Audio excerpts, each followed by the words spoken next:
শবে কদর নিশ্চিত পাওয়ার অন্যতম একটা আমল আছে, সেটা হলো ইতিকাফ করা। সুবহানাল্লাহ বলেন, জোরে বলেন না সুবহানাল্লাহ। ইতিকাফ করলে শবে কদর যাওয়ার কোনো সুযোগ নাই। শবে কদর যাওয়ার কোনো কি নাই, সুযোগ নাই। শবে কদর পাওয়ার জন্য যখন কেউ ইতিকাফ করে, ইতিকাফ করা মানে অবস্থান করা।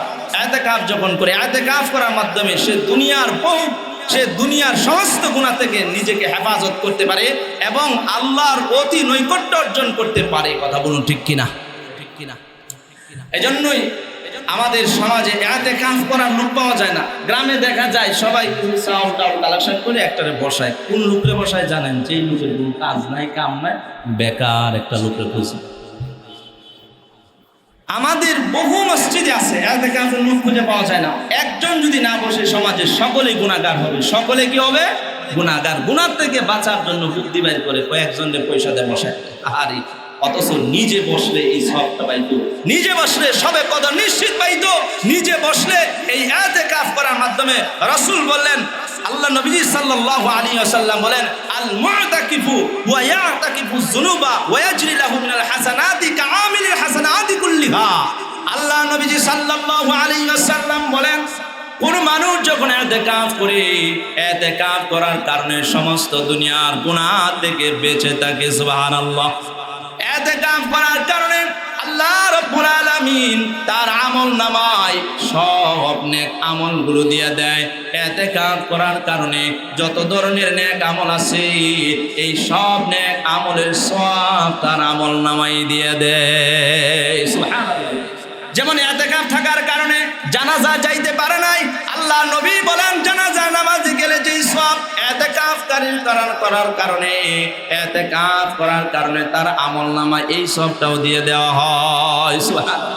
এভাবে অন্যান্য যত আমল আছে, কারণ সে যদি ইতিকাফে আছে যাইতে পারতেছে না, নবী বলেন কামিলিল হাসানাতি কুল্লিহা, সে যেন সব নেক আমল করেছে ইতিকাফে বসে। বলুন সুবহানাল্লাহ।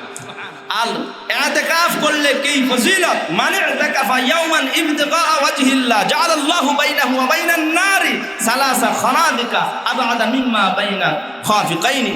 নবীজি বলেন একদিন মাত্র একদিন আল্লাহর সন্তুষ্ট অর্জন করার জন্য কেউ যদি ইতিকাফ করে, তাহলে জাহান্নাম তার থেকে 3 খন্দক দূরে সরিয়ে দেওয়া হয়। সুবহানাল্লাহ। 3 খন্দক দূরে সরিয়ে দেওয়া হয়। এক খন্দক হলো আসমান জমিনের যত দূরত্ব, তার চেয়েও বেশি। সুবহানাল্লাহ। আসমান জমিনের দূরত্ব কয় কিলো? 8 কিলো। কত কিলো বলেন? কইতে পারবেন? আমরা বলতে পারবো কত কিলো? হাজার হাজার হাজার হাজার মাইল। এত দূরে যদি জাহান্নাম এক খন্দক 3 খন্দক দূরে নেবে একদিন, তাও কি মাত্র একদিন 3 খন্দক, তাহলে যদি 10 দিনের সওয়াব কত হিসাব আছে? হিসাব করে আমাদের দাঁত ভাঙার দরকার নেই। কথা বলুন ঠিক কিনা? তা আমাদের সমাজে ইতিকাফ করার লোক পাওয়া যায় না। আমাদের এখানে আমি অনেককে বলছি, রাজি হয় না। তো আমার ছাত্র একজনকে বললাম তোমারই বসতে, পরে বুঝায় শুনায় ওরই বসায় দিছি। সুবহানাল্লাহ বলে। আপনাদেরকে বাঁচায় দিছি, আপনাদের কি করলাম? বাঁচায় দিলাম। আর বিভিন্ন মসজিদ কমিটির লোকেরা বিভিন্ন গ্রামগঞ্জে বিভিন্ন জায়গায় মসজিদ কমিটির লোকদেরকে যদি বলা হয় ইতিকাফ করার, যা আমাদের সময় নেই, আমাদের কি নাই।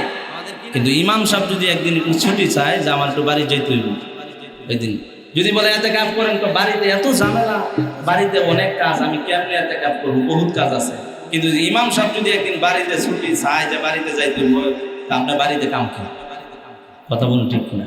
বহু ইমাম আছে, আমাদেরকে বলুন, বহু ইমাম আছে, এত কাম আপনার বাড়িতে, আর সে মসজিদ কমিটির দায়িত্বে আছে, সে ইতিকাফ করবো বাড়ির পাশে, হ্যাঁ বাড়ির কাজে ঠেলায় ইতিকাফ করতে পারতেছে। চিন্তা করছে। আল্লাহ আমাদেরকে সহি বুঝদান করে, বলেন আমিন।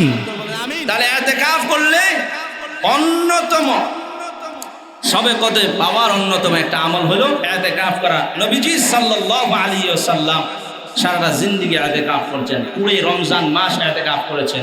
যেই বছর তিনি ইন্তেকাল করেছেন, ওই বছরও তিনি ইতিকাফ করেছেন। বিশেষ করে শেষ দশক তো ছাড়েন নাই।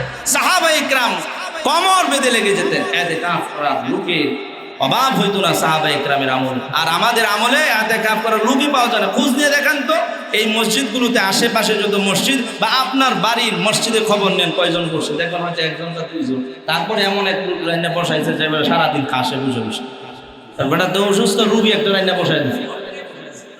আর রোজাই দেখেন এতেকাফ করুন ভাই, আল্লাহ মাফ করুন, বলেন আমিন। কি করবেন তাহলে?